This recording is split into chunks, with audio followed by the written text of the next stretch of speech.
दुशासन!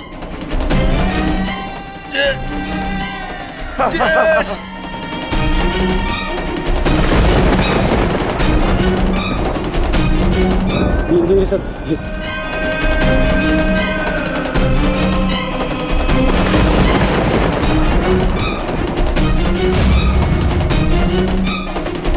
पितामह मेरे होने वाले मामा श्री, क्या होगा? मैं कहाँ हूँ? मित्र, मित्र का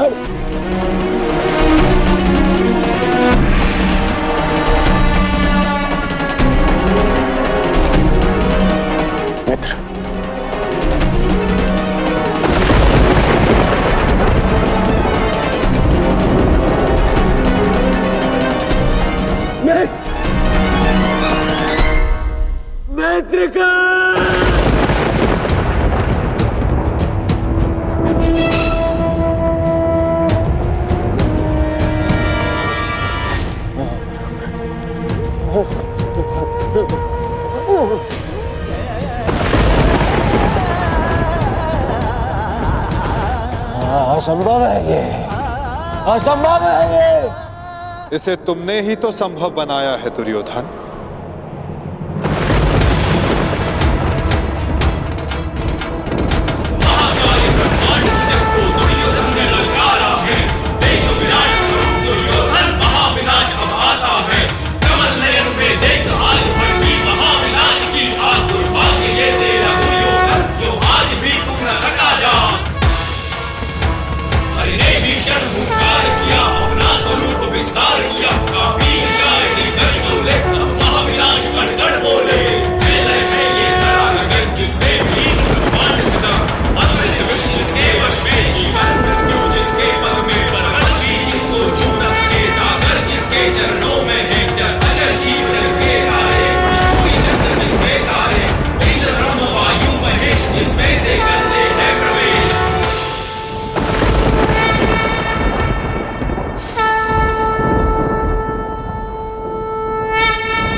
इस युद्ध के जन्मदाता तुम ही हो। ध्यान से देखो इसे, ये कुरुक्षेत्र है। ये तुम्हारे अहंकार का परिणाम है दुर्योधन। तुम्हारे छल का निष्कर्ष है ये तुम्हारे मद का, तुम्हारे कर्मों का फल है दुर्योधन। ये उस पाप का परिणाम है दुर्योधन जो भरी सभा में याज्ञसेनी के साथ हुआ। ये उस श्राप का परिणाम है जो पांचाली के धधकते हृदय से निकला। देखो मूर्ख, मृत्यु तुम्हें पराजित कर चुकी है और तुम विजय का स्वप्न देख रहे हो।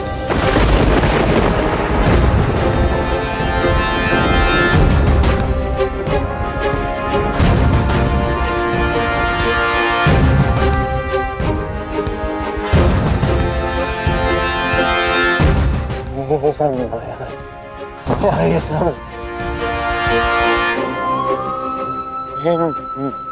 माया है। माया नहीं दुर्योधन, तुम्हारे कर्मों की छाया है ये। यही तुम्हारा भविष्य है, यही तुम्हारा प्रारब्ध, यही अंत है कुरुवंश का। युद्ध की चाह थी ना तुम्हें, महाविनाश देखने की इच्छा थी तुम्हें। ठीक है, युद्ध मिलेगा तुम्हें, महाविनाश देखोगे तुम। तुमसे पहले भी बहुत अहंकारी आए और उनका भी अंत मैंने इसी प्रकार किया। मनुष्य क्या, मैं तो सौर मंडल का सृजन और विनाश करता हूं। देखना चाहोगे तो देखो।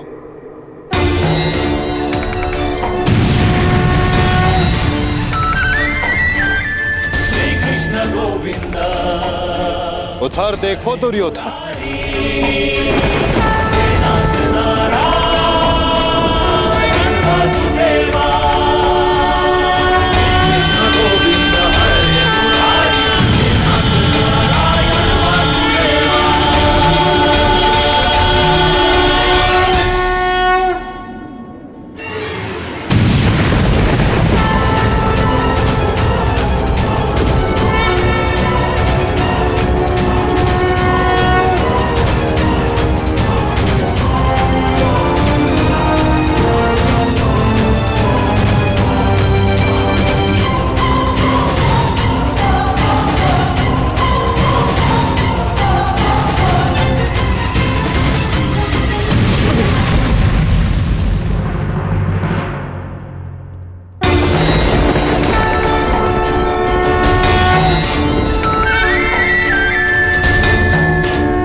ये क्या हो रहा है? नहीं ये सब मिथ्या है। ये मिथ्या है। ये मिथ्या तुम्हारा अहंकार है दुर्योधन। मिथ्या ये सभा है। सत्य तो वो है जो तुम कभी समझ ही नहीं पाए। वो सत्य जो मैंने अभी तुम्हें दिखाया।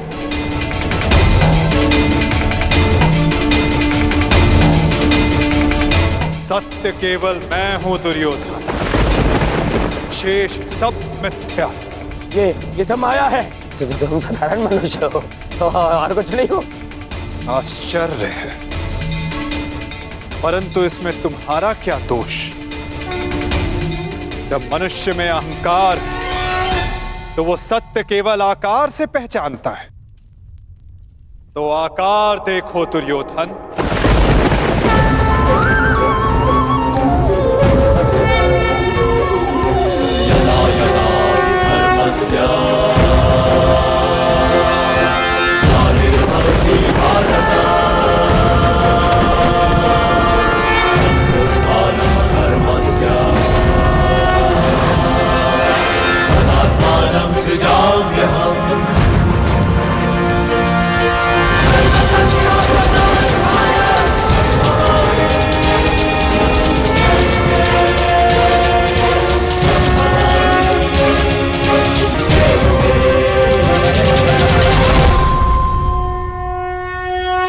मैंने शांति दी दुर्योधन और तुमने स्वीकार नहीं की।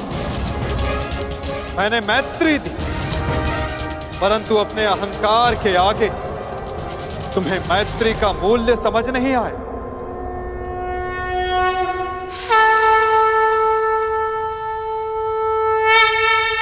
मैं प्रेम लाया था परंतु तुमने युद्ध मांगा दुर्योधन। तो सुनो, अब युद्ध होगा।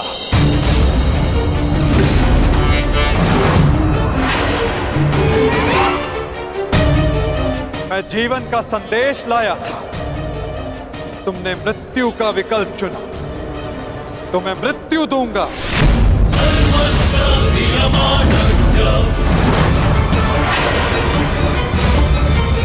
तुम्हें अनुमान नहीं दुर्योधन कि यह युद्ध कितना भयंकर होगा। महासंहार होगा। पापियों के प्रत्येक भागीदार का अंत होगा ये महाभारत।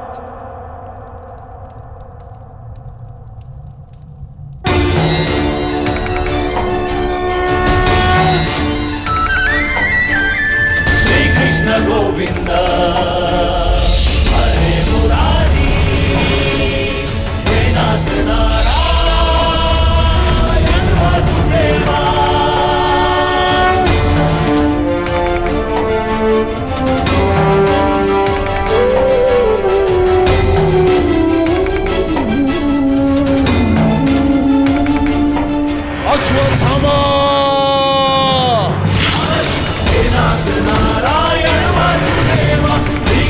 गोविंद हरे मुरारी, हे नाथ नारायण वासुदेवा। श्री कृष्ण गोविंद हरे मुरारी। बाण संधान करो पार्थ, मुक्त करो राधे को। हरे मुरारी, हे नाथ नारायण वासुदेवा। श्री कृष्ण गोविंद हरे मुरारी, हे नाथ नारायण वासुदेवा। सभा में इतनी शांति क्यों है? कोई बताएगा मुझे आखिर हो क्या रहा है? सत्य देखने के लिए तन के दृष्टि की नहीं, मन के दृष्टि की आवश्यकता होती है धृतराष्ट्र। नियति ने तुम्हें दृष्टि नहीं परंतु आज इस क्षण के लिए मैं तुम्हें दृष्टि देता हूं। कदाचित तन की दृष्टि से देखकर तो मन की दृष्टि का सत्य समझ पाओ धृतराष्ट्र।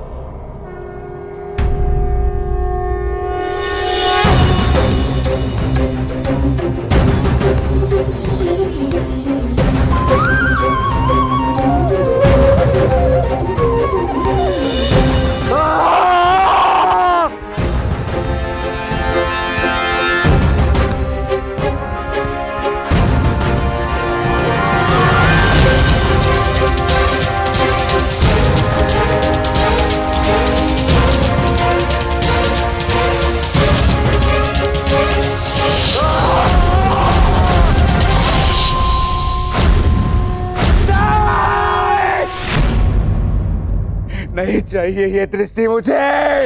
वापस ले लो। ये क्या अनर्थ दिखा दिया मुझे। वासुदेव, ले लो, वापस ले लो।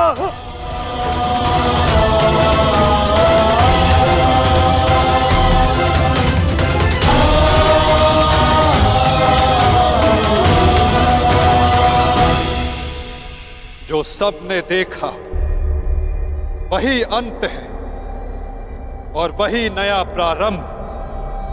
परंतु ये आप सबको स्मरण तब होगा जब ये वास्तविक में आप सबके साथ घटित होगा।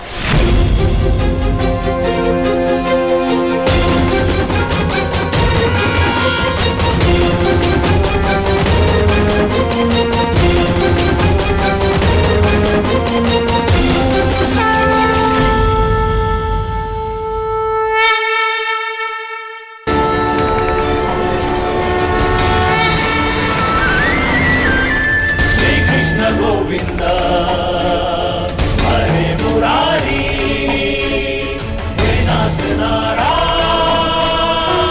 वासुदेवा। श्री कृष्ण गोविंद हरे मुरारी, हे नाथ नारायण वासुदेवा। मैं वासुदेव इस महायुद्ध, इस महाभारत की घोषणा करता हूं।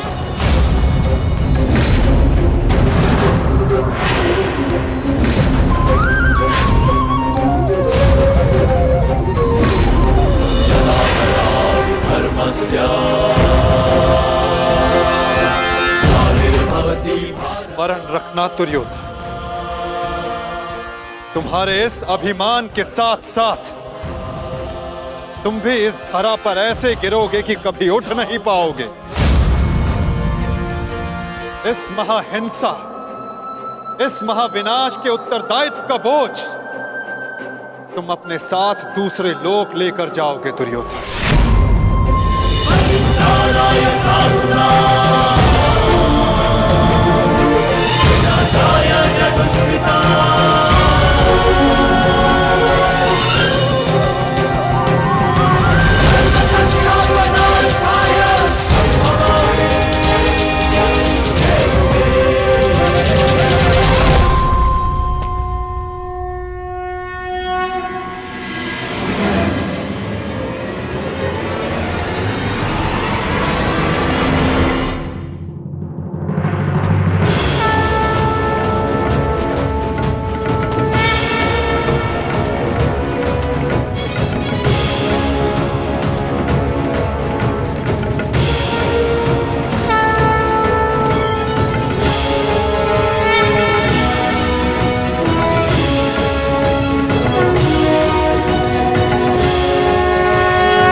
केशव,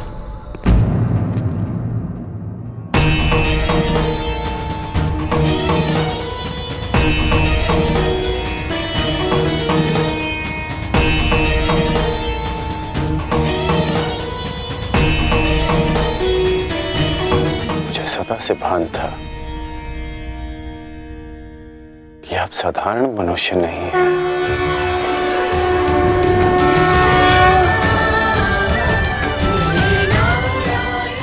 परंतु आज जो मैंने देखा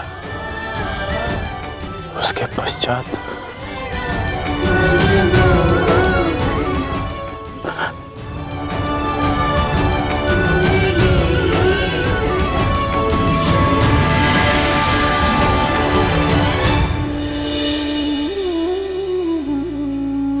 मेरे साथ आओ मित्र। ये स्थान अब वार्ता करने के लिए उचित नहीं रहा। यहां शब्दों का कोई मोल नहीं। यहां शब्द केवल सुने जाते, समझे नहीं जाते। आओ मेरे साथ।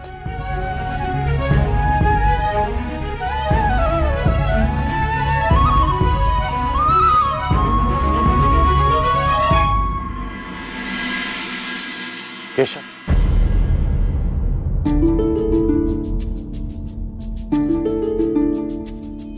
शांति न्याय एक बार आप मेरे सारथी बने थे, आज ये गौरव मुझे दीजिए केशव। बुद्धि कर्म प्रीति में। तुम्हें सारथी के रूप में पाकर गौरवान्वित तो मैं हो जाऊंगा मित्र। कृष्णा कहो या कर्ण कहो, है दोनों एक समान। ठीक है। कृष्णा कहो या कर्ण कहो, है दोनों एक समान।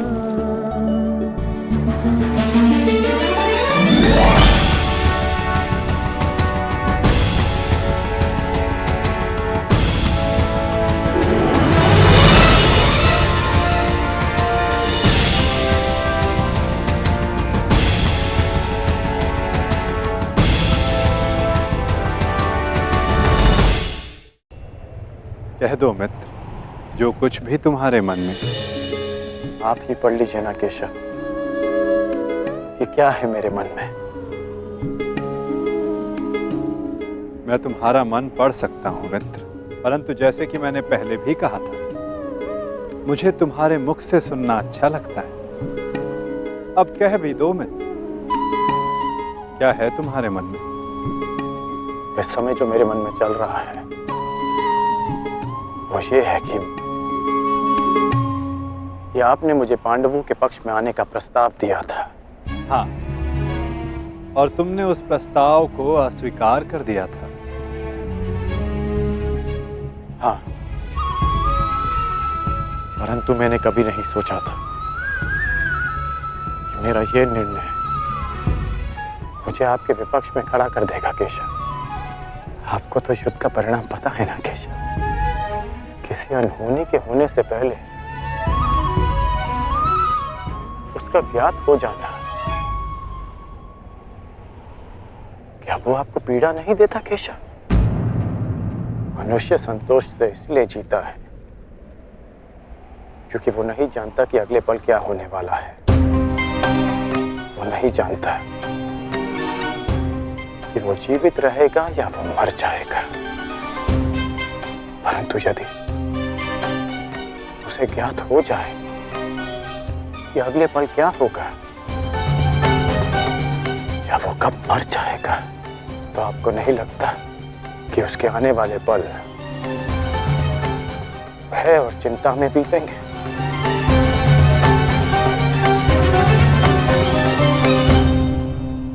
ये सोच पर निर्भर करता है अंगराज। यदि मनुष्य को अपना अंत ज्ञात हो तो हर वो क्षण जिसे हम व्यर्थ करते हैं, उन क्षणों को जिया भी जा सकता है। इस नदी को देख रहे हो? इस बहती नदी को पता है कि अंततः इसे सागर में जाकर मिल जाना। अधिक ज्ञान पीड़ादायी नहीं होता मित्र। अधिक ज्ञान उचित निर्णय लेने में सहायता करता है। यदि तुम्हें भी भूत और भविष्य का कुछ अधिक ज्ञान होता तो कदाचित तुम भी अधिक न्यायपूर्वक निर्णय कर पाते। आपका मंतव्य यही है ना कि पांडव उचित हैं और दुर्योधन अनुचित?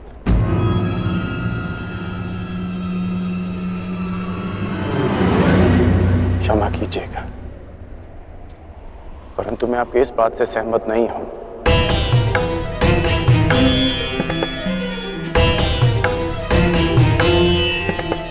मुझे लगता है केशव कि दोनों अपने अपने स्थान पर दोषी हैं।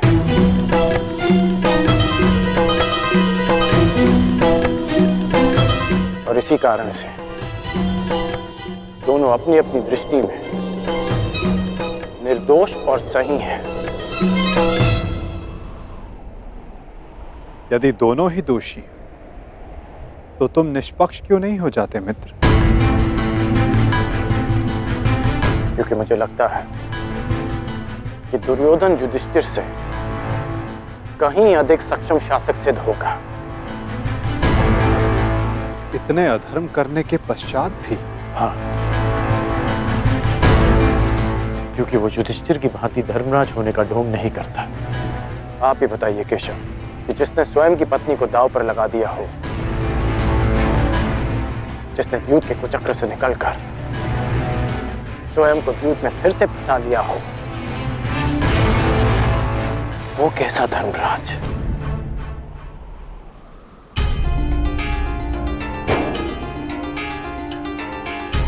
युधिष्ठिर की असमर्थता के कारण। राजकुमार युधिष्ठिर, मेरे शौंड की रक्षा कर लीजिए। मेरा अनुज क्यों मृत्यु की भेंट चढ़ गया?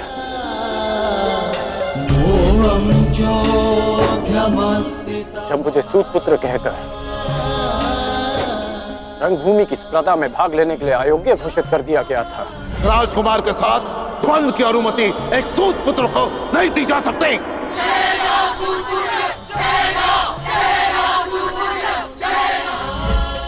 तब भी धर्मराज का धर्म मौन था। ऐसे में दुर्योधन ने मेरा हाथ थामा, जिसे आप अधर्मी कहते हैं। आज मैं अंगराज हूं, परिवर्तन के लिए खड़ा हूं, वो केवल दुर्योधन के कारण। केशव, मैंने कहा था ना, यदि तुम्हें तनिक अधिक ज्ञान होता तो तुम उचित निर्णय ले पाते मित्र।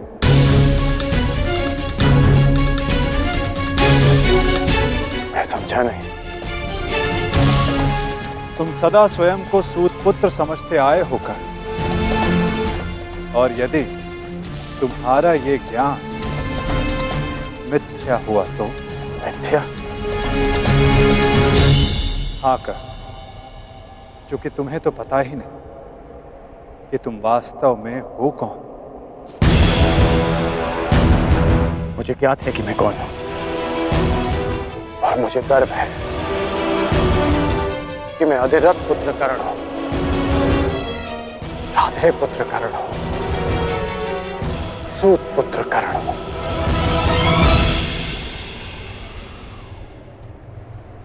तुम राधे नहीं हो अंगराज, तुम अधिरथ पुत्र नहीं, तुम सूत पुत्र नहीं।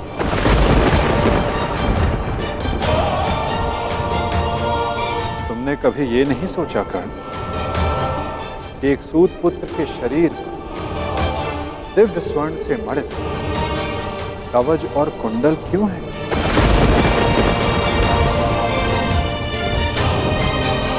तुम्हारे मन में यह प्रश्न कभी नहीं उठा कि एक साधारण से सारथी के पुत्र के पास ये कवच और कुंडल क्यों?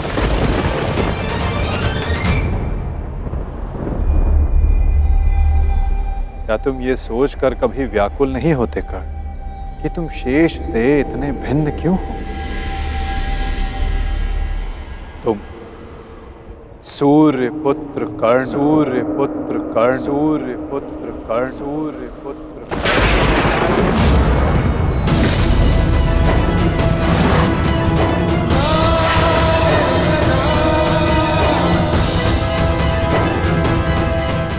स्वयं सूर्य नारायण के अंश हो तुम कर्ण।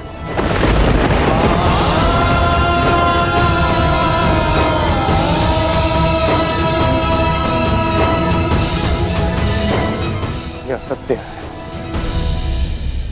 मेरे पिता अधिरथ हैं, और मेरी माता राधा। सत्य से भागो मत कर्ण, और सत्य यही है कि अधिरथ तुम्हारे पालक पिता हैं। तुम उन्हें गंगा किनारे मिले थे, कभी सोचा नहीं कि क्यों सूर्य का तेज तुम्हारे मुखमंडल पर रहता है? कभी अनुभव नहीं किया मित्र कि क्यों सूर्य का ताप तुम्हारे शरीर पर स्निग्धता का अनुभव कराता है? तब भी समझ नहीं आया तुम्हें जब दिग्विजय करते समय पांचाल युद्ध में क्यों शत्रु पक्ष पर सूर्य देव का ताप बरस रहा था? क्योंकि तुम अधिरथ पुत्र नहीं, तुम सूर्य देव का आशीर्वाद हो कर्ण।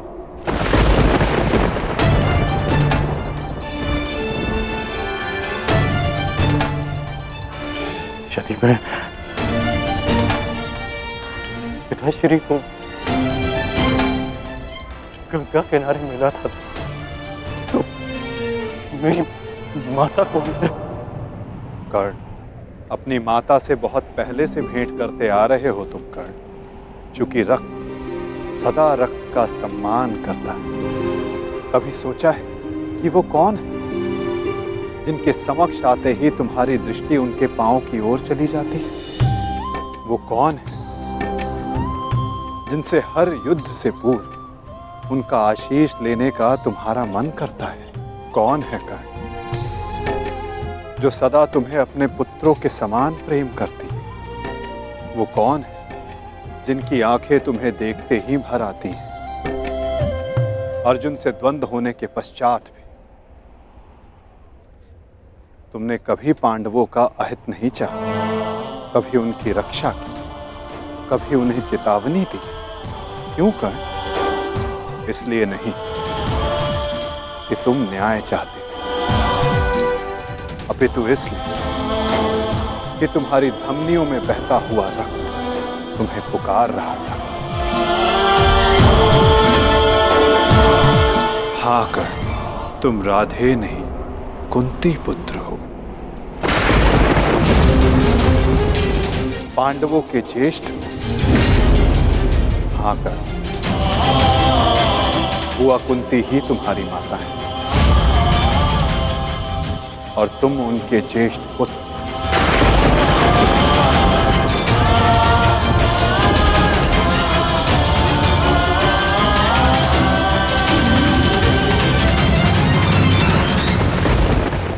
ये सत्य नहीं है। कह दीजिए केशव कि यह सत्य है। आप चाहते हैं ना कि मैं पांडवों के पक्ष में हो जाऊं, अपने मित्र का साथ छोड़ दूं, इसलिए आप मेरे साथ छल कर रहे हैं। हाँ, आप छल कर रहे हैं मेरे साथ। यदि मेरा कथन तुम्हें छल लगता है मित्र, तो जाओ स्वयं उनसे जाकर पूछो जिनके नाम से तुम संसार को अपना परिचय देते हो। भद्र, अधिरथ और देवी राधा से जाकर पूछ लो।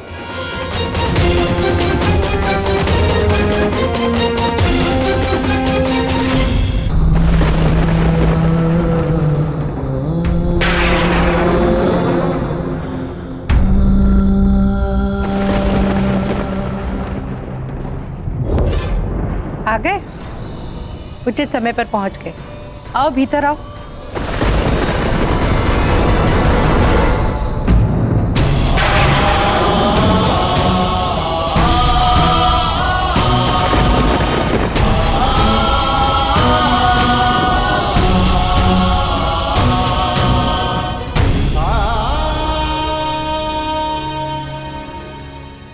क्या हुआ पुत्र?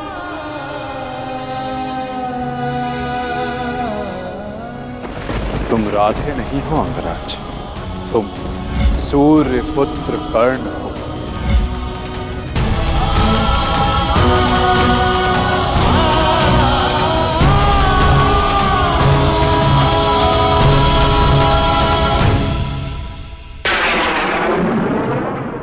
एक बार फिर से पुत्र कहकर पुकारिए ना। पुत्र?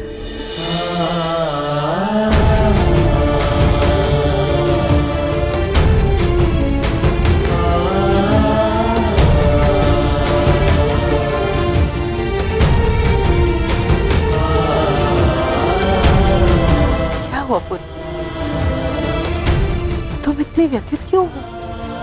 क्या हुआ? मैं व्यथित था अपने ही माता। मैं समझ गया कि ये वासुदेव का खेल है। वो मेरे साथ खेल खेल रहे हैं माता। खेल? कैसा खेल? क्या विनोद किया केशव ने? बहुत भारी विरोध किया उन्होंने। आपका कहना है कि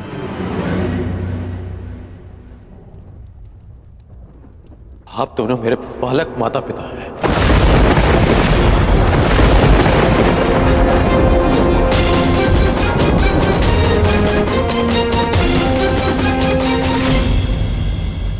मैं पिताश्री को गंगा तट पर मिला था। ये सूर्यदेव मेरे पिता हैं और माता कुंती मेरी माता।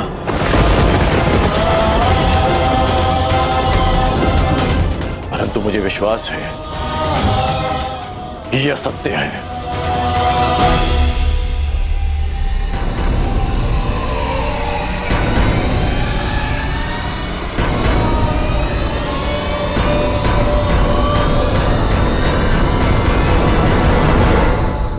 ये असत्य है ना? मैं आप ही का पुत्र हूं।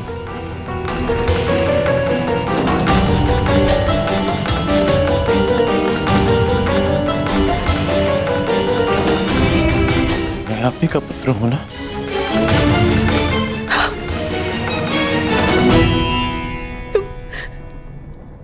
तुम मेरे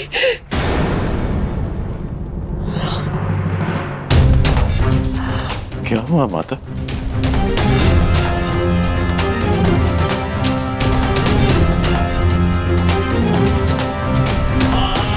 क्या हुआ पिताश्री?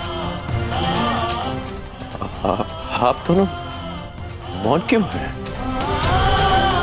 कहिए ना कि आप ही मेरी माता है। कहिए ना कि मैं आपका पुत्र हूं। कहिए ना कि आप मेरी माता है। कहिए ना कि आप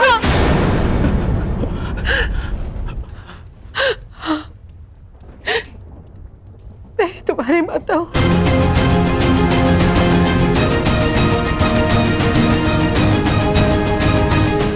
परंतु दात्री नहीं।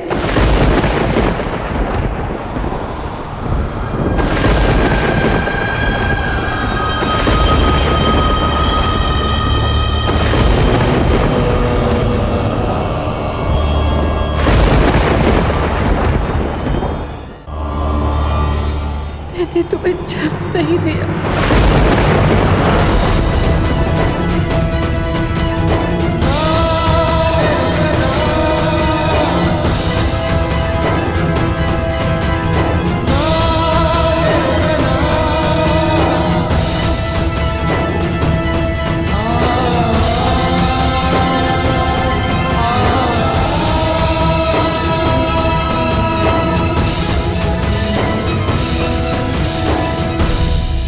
इतने वर्षों से हमने तुमसे ये सत्य छुपा कर रखा कि देवी कुंती तुम्हारी माता है। इसी कारण हम न तुम्हें धनुर्विद्या सीखने देना चाहते थे और न रणभूमि में जाने देना चाहते थे, क्योंकि देवी कुंती तुम्हारी जन्मदात्री है। केशव ने तुमसे कदाचित असत्य नहीं कहा।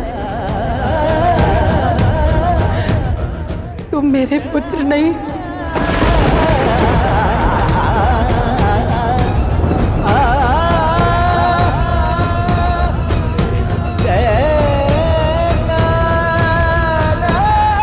मैं तुम्हारी माता नहीं हूं।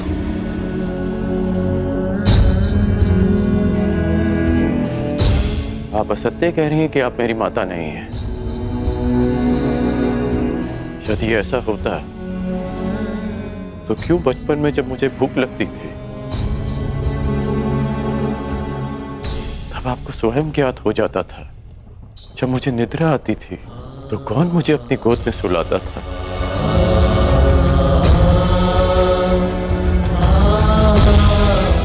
आप ही ना। जब मैं शिक्षा पूर्ण कर घर वापस लौटा तो आपको बिना ज्ञात हुए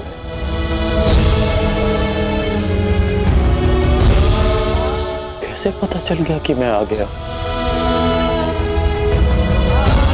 और आपने अधिक भोजन बनाया?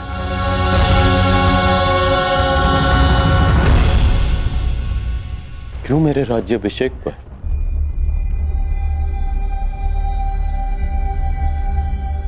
पिताश्री के शपथ देने के पश्चात भी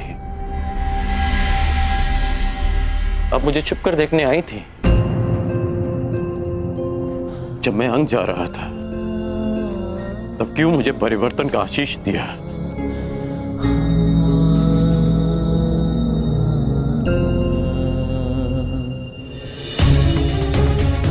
क्यों असत्य कह रही है आप मुझसे? इसीलिए कि मैं इस युद्ध में भागना हूं। ठीक, मैं इस युद्ध में भाग नहीं लेता। मैं सदा ही आपके चरणों में बैठा रहूंगा। मैं यहां से कहीं नहीं जाऊंगा। बस इतना कह दीजिए कि आप ही मेरी माता। कह दीजिए।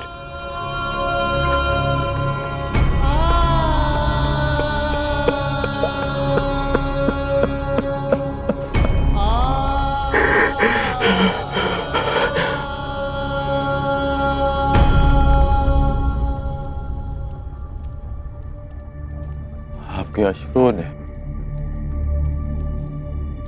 और आपकी चुप्पी ने सत्य सामने ला दिया।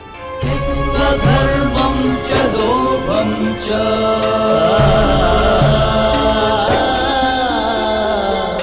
मोहं चोऽध्यमस्थितः। धन्य है आप तो।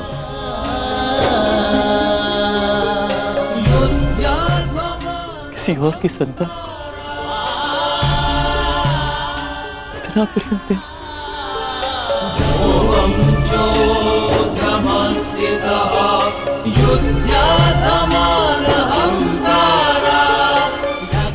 मैं आपका ऋण कभी नहीं उतार पाऊंगा।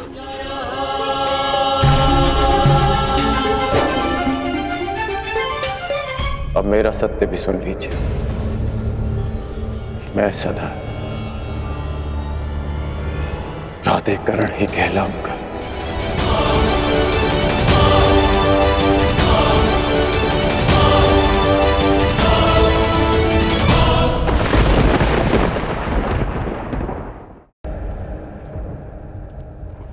प्राधिकरण ही कहलाऊंगा।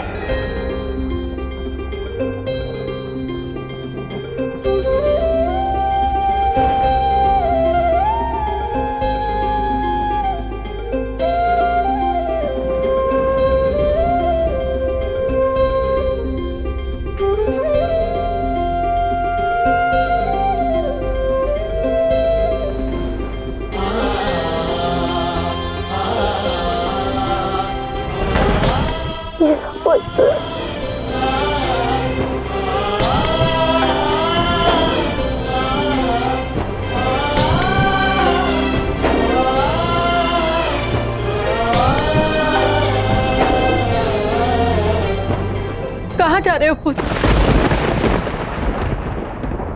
उनके पास जो मेरे प्रश्नों से भयभीत होकर छिपकर बैठे हैं। सूर्य देव के पास।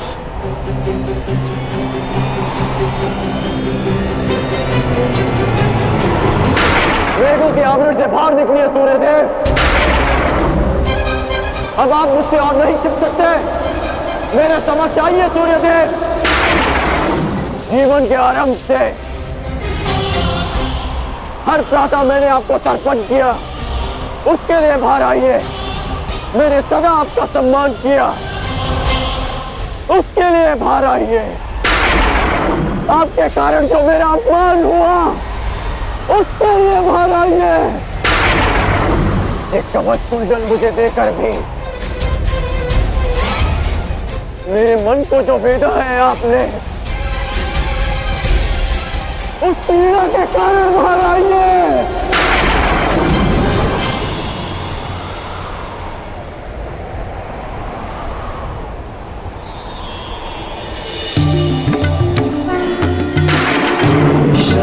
रवि संप्राप्तः भास्करो लोकपाल।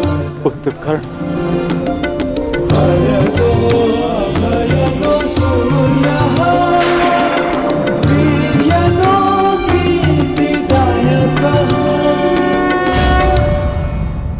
पुत्र मैं ये तो मैं जान गया कि मैं आपका पुत्र हूँ। आगे कहिए सूर्यदेव।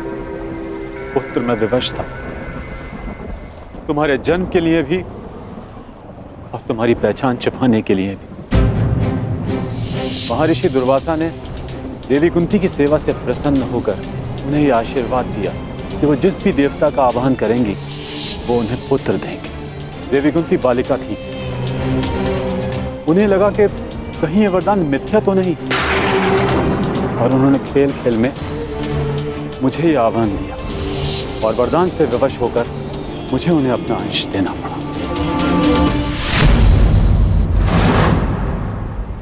विवश थे आप? कि आज विवश नहीं है? माता कुंती को मुझे अपनाने में समाज का भय था, परंतु आपको किस बात का भय था? आपने मुझे सत्य क्यों नहीं बताया? संसार भर को प्रकाश देने वाले ने अपने ही अंश को अंधकार में रखा। क्यों? जब संसार मुझे सूत पुत्र कहकर नीचा दिखाता रहा, तब आपकी दृष्टि क्यों नहीं झुकी? जब सब मुझसे मेरा अधिकार छीनते रहे, तब आपके अहंकार को ठेस क्यों नहीं पहुंची? क्यों तब तक आप मेरी प्रतीक्षा करते रहे, जब तक मुझे स्वयं ज्ञात हो गया कि मैं आपका पुत्र हूं? क्यों मुझसे सत्य को दूर रखा आपने? क्यों? मैं मानता हूं कि मैंने तुम्हें सत्य से दूर रखा, परंतु मैं सदैव तुम्हारे साथ था। मैं नहीं चाहता था कि समाज को इस बात का ज्ञान हो। मैंने तुम्हें ये कवच और कुंडल इसलिए दिए ताकि तुम अपने हृदय को और भी अधिक बलशाली बना सको। तुम्हें समाज की कठोरता को सहने की शक्ति मिले। मुझे क्षमा कर दो। आपके अश्रु मुझे सांत्वना नहीं दे रहे, अपितु भान करा रहे हैं कि मैं आपके लिए केवल एक फूल के अतिरिक्त और कुछ नहीं था।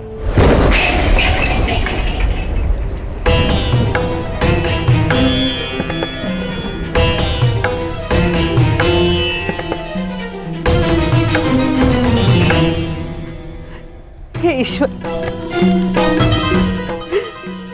मेरे पुत्र की सहायता करना।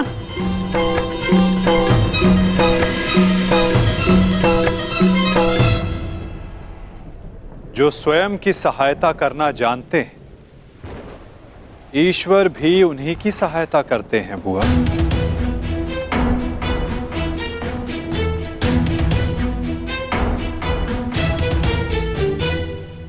मैं सदा आपकी पूजा करता रहा, आपको तर्पण देता रहा, और भविष्य में भी मैं ऐसा ही करूंगा।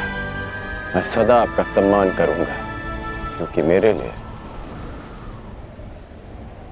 आप सदैव सबसे शक्तिशाली रहे। मेरा मन मलिन है आज, परंतु मेरे मन में आपके प्रति कोई मैल नहीं। एक बार अपने मुख से आपके जाने का समय आ गया है। कल प्रातः आपको सबके जीवन को अंधकार से निकालना है। विश्राम कीजिए पिताश्री। कल्याण हो तुम्हारा। ऐसी अवस्था में भी तुमने अपने पिता को तृप्त किया। धन्य हो तुम दानवीर कर्ण।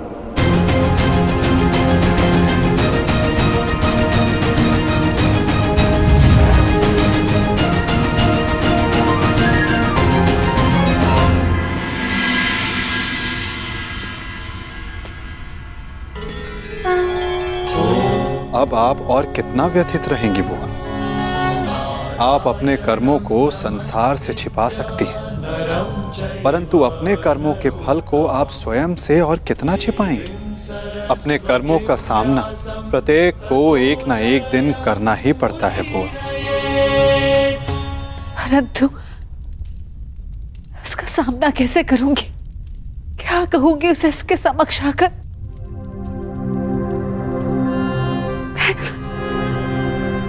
मैं कैसे उसे समझाऊंगी कान्हा? क्या ये सब इतना सरल है? यदि सब कुछ इतना सरल होता तो जीवन जीवन नहीं होता बुआ। मनुष्य को अपने भय का, अपने अतीत का सामना करना ही पड़ता है। और ये भेंट जितनी शीघ्र हो, मन से बोझ उतनी ही शीघ्र उतर जाएगा बुआ।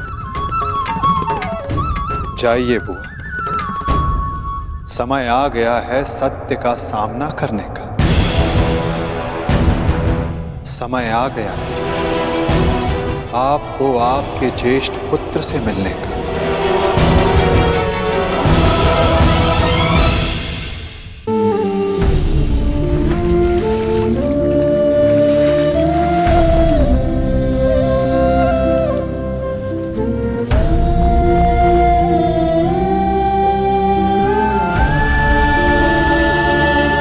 दान चाहिए पुत्र, दोगे?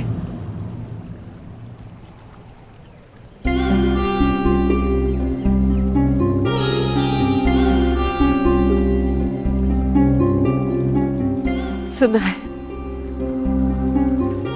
प्रातःकाल सूर्य को अर्घ देते समय यदि तुमसे कोई कुछ भी मांगे तो तुम कभी मना नहीं करते, उसकी इच्छा पूरी करते हो। इसलिए मैं भी कुछ मांगने तुम्हारे समक्ष आई हूं। क्या इस दुर्भाग्यशाली माता को क्षमा दान दे पाओगे पुत्र?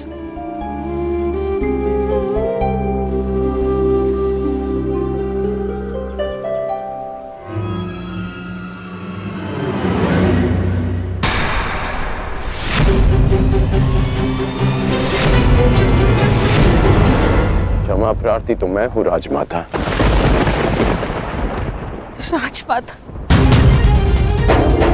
ऐसा मत कहो पुत्र। क्यों? क्या अनुचित कह दिया मैंने? ये कि सत्य जानने के पश्चात भी मैं आपको राजमाता क्यों कह रहा हूं? मैं आपके गले क्यों नहीं लग रहा हूं? आपके चरण स्पर्श कर आपको माता और जननी क्यों नहीं पुकार रहा हूं? कहिए, क्या अनुचित कर रहा हूं मैं राजमाता? मैं आपको माता कहकर इसलिए नहीं पुकार रहा क्योंकि यह आपका कर्म फल है।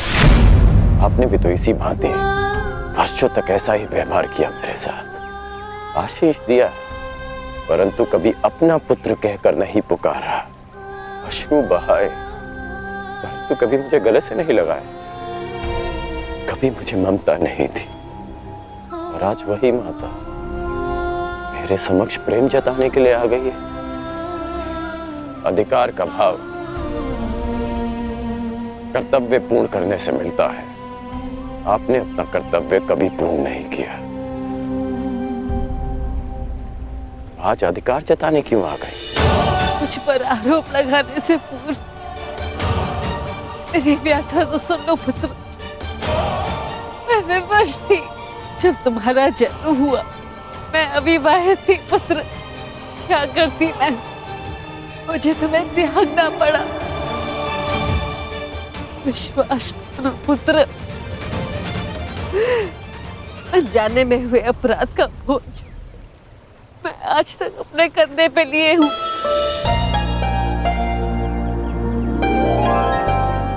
आपने अपनी व्यथा तो कह दी, परंतु मेरा क्या दोष था?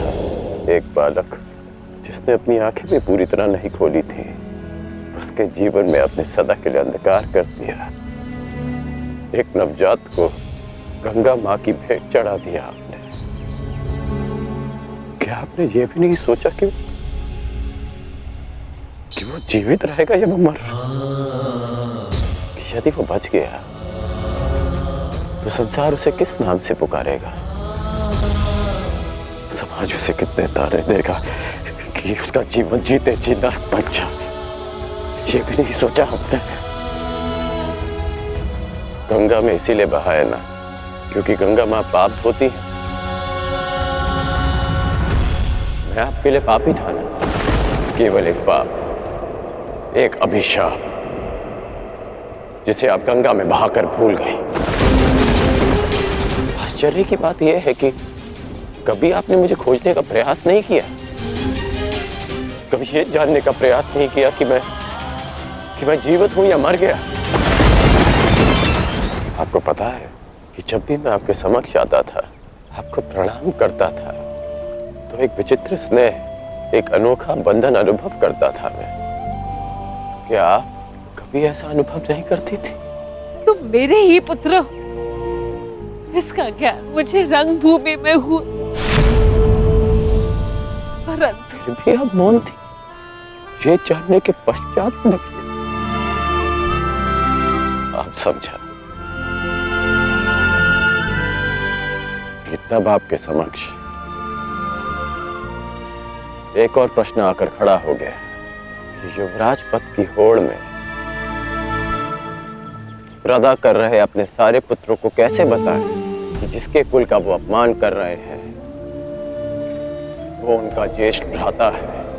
हस्तिनापुर के समक्ष ये सत्य कैसे बताएं कि मैं आपकी प्रथम संतान हूं। बोलिए राजमाता, ये आज अचानक क्या हो गया? समझ गो पुत्र,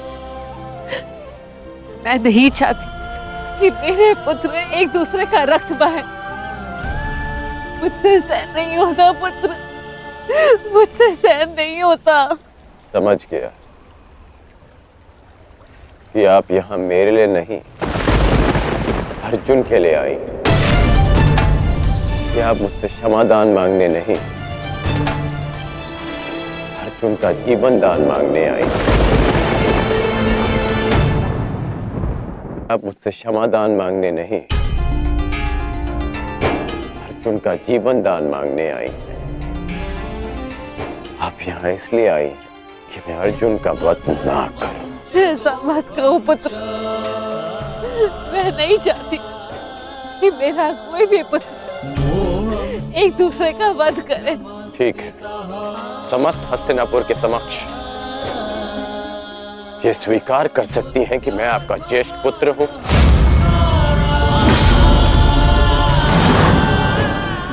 पता था मुझे कि कोई उत्तर नहीं मिलेगा। मेरे जीवन पर अनेक बार संकट आया, तब आपकी ममता नहीं जागी, परंतु आज जब अर्जुन के जीवन पर संकट आया, तब आप अपनी लज्जा, अपना सम्मान सब भूलकर मेरे पास आ गए।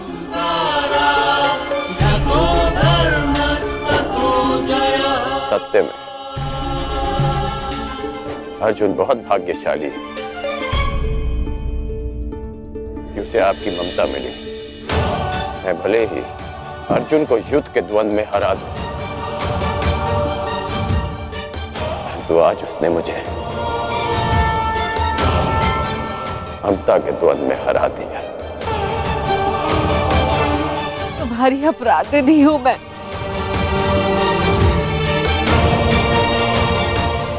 इस अपराध बोध को और मत बढ़ाओ। इस युद्ध में भाग मत लो पुत्र, अपने अनुजों से युद्ध मत लड़ो पुत्र। बस एक बार कह दो कि तुम मेरे पुत्र हो। हाँ, मैं आपका पुत्र हूं,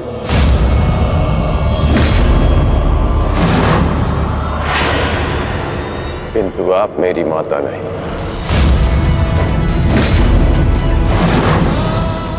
सदा स्मरण रखिएगा राजमाता कि इस सूत पुत्र की माता का नाम राधा है। मैंने अवश्य कौंतेय बनकर जन्म लिया, परंतु संसार मुझे सदा राधे कर्ण के नाम से जानेगा। मैं सूर्य पुत्र कर्ण हूं, किंतु मेरे पिता का नाम अधिरथ है। मुझे स्वयं को सूर्य पुत्र के स्थान पर